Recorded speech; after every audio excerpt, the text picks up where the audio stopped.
All right, thanks everyone for joining. Let's go ahead and get started. So my name is Brian Spink. I'm the manager of the applications team at VELO3D. I've been with Velo for most of its existence as a company, about 4.5 years. I started in early process development, and now I work mainly engaging with customers, trying to find the right application that'll exploit Velo's novel capabilities and build business cases around those ideas. So today what I'm going to talk about is Assure. Assure is our software solution that monitors quality for assurance and control. So kind of an issue with Metal AM today is it's a relatively new technology in a lot of these larger companies, and there's a lot of problems with confidence in the process. And a lot of that's because there's not a lot of insight into the process. So we've come up with ways to sort of create witness samples and large statistical data sets, but there's some elements of insight into how the machine's operating and how the health of the machine and how the health of the process is throughout the actual volume of the print while you're melting. So Assure is kind of a comprehensive look at the machine and the process during melting. So I kind of like to think of the Assure product in 3 main groups. The main is making sure that your machine is healthy. So this includes the calibrations, includes all the sensor monitoring that's going on before the print, making sure that you're prepared and that you're ready to go from the machine health standpoint. Second part is part integrity. So this is directly measuring the health of the process in the part. So what's going on? Is your process within thresholds that you know will create good material? Or is it falling out? There's a number of reasons that process fall out, and I'll get into that a little bit as we go.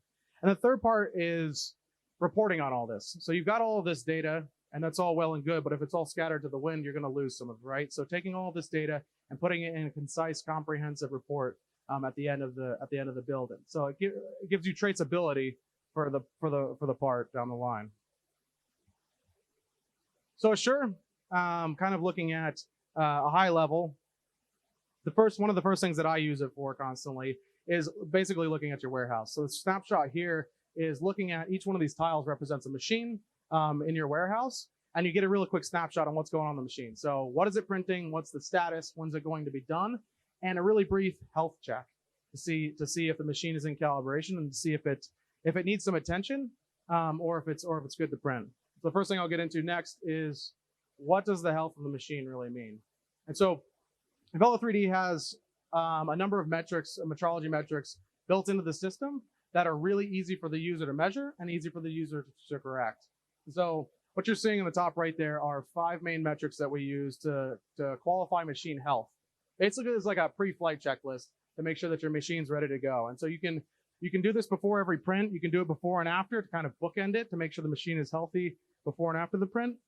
And you can look at this and track these metrics over time. So every time you take one of these measurements, one of these 5 measurements, you can look at it in a strip chart, something like this, and see if you have trends over time. If something is continuously degrading, if you have some systematic issue with your machine or your operations, it's something that's affecting the health of the machine.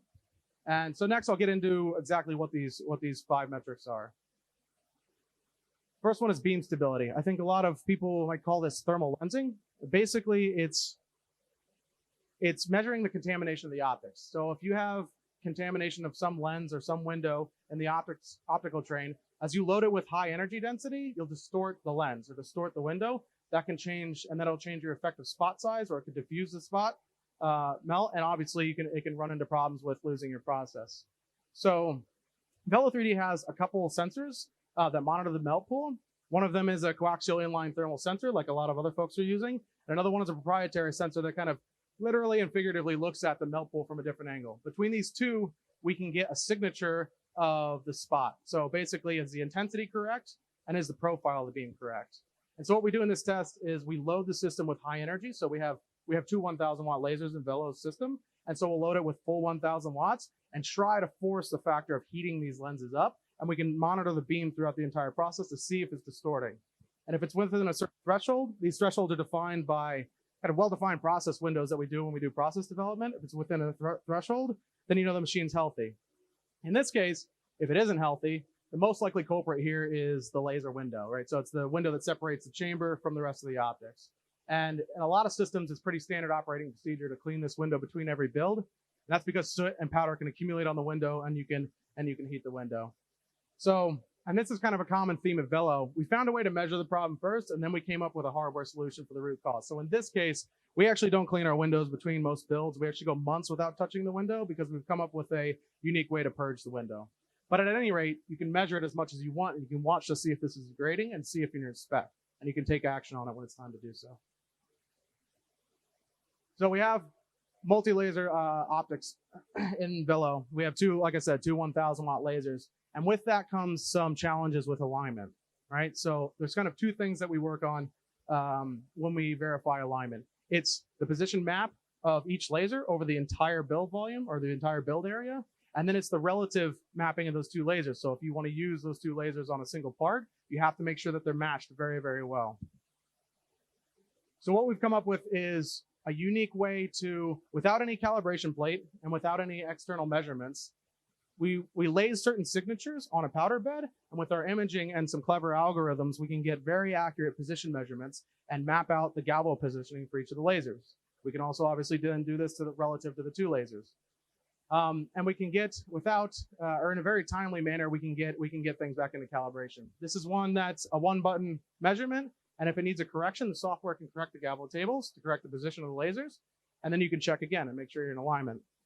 And so, a lot of systems, a lot of laser powder bed fusion systems, they can get these things in spec pretty well at the beginning of a build, but one of the biggest problems is that as the entire system heats up, or as it changes kind of thermal characteristics, and I'm talking about the structure of the entire system, so the optical train, if you very slightly change some of these distances between optical components or the powder bed and the optical components, you change the positioning between the two lasers. And so what we've come up with is a way to in situ every single layer, lays a signature pad and monitor how are these two galvo maps or positioning maps of each of the lasers moving relative to each other. And on a bit of a running average, we can correct this. And what this really does is ensures that so the previous measurement ensures that you're in calibration at the beginning of the build. This ensures that you stay in calibration during the print. So this eliminates a lot of the caveats where on other systems you want to avoid using two lasers because you're at risk of having stitching defects. This pretty much altogether gets rid of any stitching defects and allows you to use both lasers in the most efficient way and increase the throughput of the system, which always improves the economics of the print.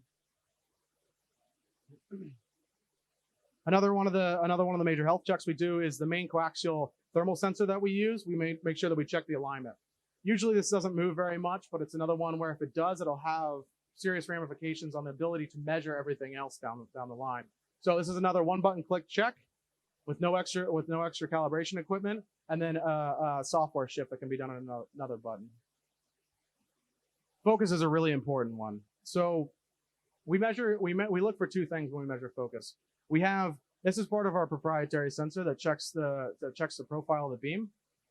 We measure the focus sweep. So we have a Vario Z scan in the Velo system and the Sapphire system, and we measure the sweep to make sure two things: that when we command a certain spot size for a certain position all over the build plate, that we're actually getting what we command. And the other really critical one is that we are able to maintain a minimum spot size and a certain profile for that minimum spot size, because certain processes require a certain minimum spot size.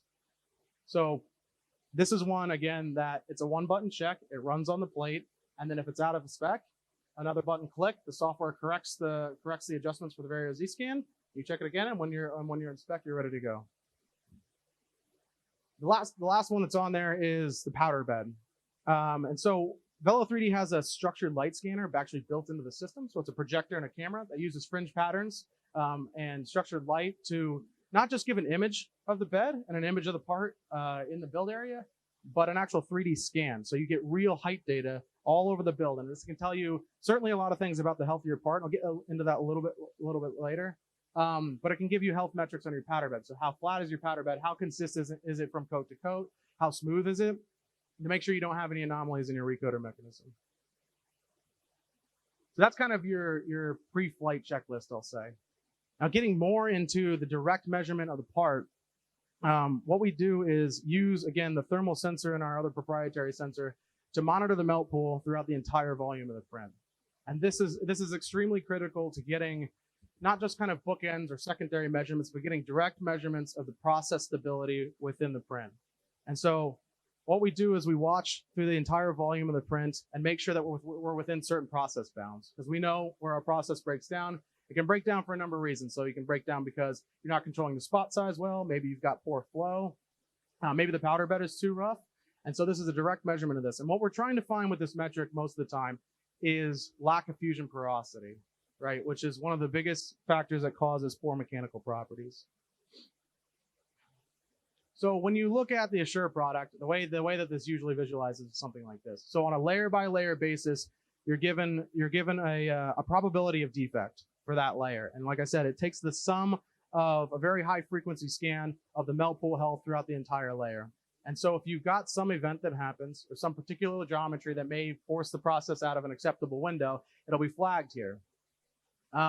You've got averages for the build. You've got kind of a footprint of what these signatures look like. And we know what failure signatures look like. And that's how we define a threshold. You can see the thresholds at the top of this map. And this is all well and good. You've got a whole bunch of data. You've got a whole bunch of graphs here. Everything looks good. But what does it really physically mean, right? That's what's missing from a lot of what people are trying to do with this type of product. So what we did was we worked with Stratasys Direct Manufacturing for a few months on this project to help us give third-party perspective on how well this is working and how important it is to real parts, real production parts. What this mixed up graph is showing you is the probability of the defect that Assure predicts based on the signature that I just described, and actual volume porosity that's measured on sample, so actually cut up and measured. And what we have here is a few things. We have real production runs that were Stratasys Direct and a VELO3D for some proof of concept parts. And we have experimental data. So experimental data might be stressing the system really hard. And we're also getting signatures when we force defects. So again, defects, we can force the spot size to come out and watch the signature when that happens. And we know within a certain spot size band, it'll break. We can decrease the flow. And again, we know within a certain band, it'll break. We can also force a poor powder bed quality. And so all of this is going into getting a full picture of, okay, you measure good, it says it's good, we didn't see porosity, but can you actually find the threshold? And that's what this is going into. And so the threshold that was set on the previous page, on the previous graph, is based on this data. It's actually, when does it really break? So the last part talked about Assure is wrapping up all this stuff together. So you've got direct measurement of defect probability, you've got all the tool health metrics you have, and then you have basic data of how the print was prepared, what the parts are, what the timing is, things like this. So that again, you've got all these great pieces, but if you don't wrap them together easily, things get lost easily. And the idea of this build report is that it can travel with the part and act as a qualification piece for the part. First thing that comes up in the report is, and I encourage you, there are sample build reports back there on the kiosk if you want to grab some afterwards. Basic print statistics. So what software version did you slice? What exact model did you use to slice? What is the time that it took to print? What is the time that it was predicted to print? Were there any interrupts in the print, which is pretty critical? So kind of basic information to print. Another thing that's logged is any critical events during the print, really from a machine standpoint. One of the most important things to watch for are machine pauses, because if it's not restarted properly, obviously you can have delamination defects. It's one of the biggest failure modes in AM. So automatically on the machine, all of these events are logged. It tells you when it happened, what layer it happened, why it happened, and it tells you how long it was paused. So in any operations, nothing is missed. Maybe an operator accidentally forgot to log it, or maybe the machine restarted on its own after it reached some point of equilibrium, but this makes sure nothing goes missed. You get basic heat maps that can be put into strip charts too. So all the basic sensors that you would expect to be in a normal system, you can monitor the oxygen and temperature, pressure changes and things like this. The top one there is peak height. This is actually a measurement of the maximum protrusion based on our 3D scans of the entire build. So is the thing behaving? Are you having protrusions? Do they come in and out? Are things kind of running away from you? So you get a kind of a history of these basic metrics. You also get height mapper data. Height mapper, again, is our structured light scanner. So if there is any event, the build report will automatically throw data into there. And so what you've got on the left side over here is a camera image, which is pretty standard for most of these systems. And on the right is a structured light scan, so real height data, real Z height data of what's going on in the system. And in Assure, you can go back every single layer if you want to and check this out. So if you had an anomaly, or if you just want to get another picture of how the print was behaving, you've got all this data in Assure. You can go back layer by layer. You can do it in real time too as it's printing. to track some of these things. So here's an example of what something looks like when it goes bad. And I'll tell you, like, this is a real story that happened about a month ago. We were printing a couple of these demonstration parts. And what happened was the layer before looked pretty healthier. Everything's well within spec. We don't have any problems. And this layer here, this is the camera image, and you can see a little bit that something's going on, but it's not exactly clear what's happening. From the height map image, it was really clear to me what was happening. I could see that the part itself in the upper corner itself wasn't really protruding, but the powder had been disturbed in a big way. I've seen this before, and what it is the part corner actually cracked up, and the part didn't move much, but it threw powder everywhere. So you can come in, you can look at this, look at the height map, and I can see, you know what, the part isn't actually protruding, so I'm not at risk of hitting the coater. I just need to recoat and refill the powder. So that's what we did. We filled the powder back in, and we continued the sprint. Those are the kind of troubleshooting you can do with the height mapper and kind of make decisions based on, if this is a demonstration part, the part's actually floating around here somewhere. If this happened during kind of a production critical build, perhaps you make a different decision and kill the print. Anyway, you've got the insight on exactly what's going on here before you have to actually tear it out and do destructive testing or something like that on it. So feel free, I'll be around here the rest of the afternoon, come up and ask me questions. Back on the kiosk behind you, you've got a kind of a sure overview, and you got a sample build report if you want to get a better look at it. But thanks everyone for showing up.